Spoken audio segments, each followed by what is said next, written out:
સુરતના સણિયા હેમત વિસ્તારમાં રહેતી પરિવારની ધોરણ 8ની વિદ્યાર્થીનીએ સાથે ફ્રેન્ડશિપ કરી ફરવાના બહાને કારમાં લઈ જઈ શારીરિક સંબંધ બાંધનાર પરપ્રાંતીય યુવાન વિરુદ્ધ સારોલી પોલીસ મથકમાં ફરિયાદ નોંધાતા પોલીસે મધ્યપ્રદેશ બોર્ડર પરથી આરોપીને ઝડપી પાડ્યો હતો.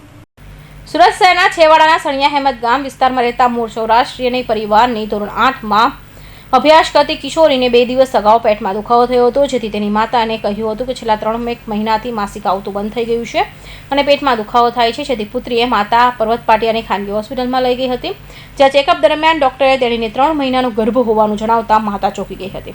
કિશોરીને ઘરે લઈ ગયા બાદ તેની પૂછપરછ કરતા જણાવ્યું હતું કે નવેમ્બર 2024માં ધનતેરસના 2 દિવસ અગાઉ હું પપ્પાની દુકાને ગઈ હતી, ત્યારે ઘર નજીક એક યુવાને ઇશારો કરી મને તેની પાસે બોલાવી મારું નામ પૂછ્યું હતું. ત્યારબાદ તેનું નામ પૂછ્યા રાઘેન્દ્રસિંહ ઉર્ફે નીતિન વીરસિંહ ભદોરાઈ હોવાનું અને ફ્રેન્ડશિપ કરવું છે એવું પૂછતા મેં હા કહ્યું હતું અને મોબાઈલ નંબરની આપ લે કરી હતી.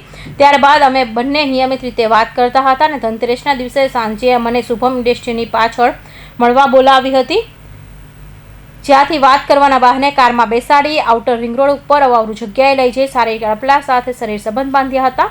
આ રીતે 2 થી 3 વખત મળવાના બહાને બોલાવી કારમાં બેસાડી અવાવરૂ જગ્યાએ લઈ જઈ સંબંધ બાંધ્યા હતા.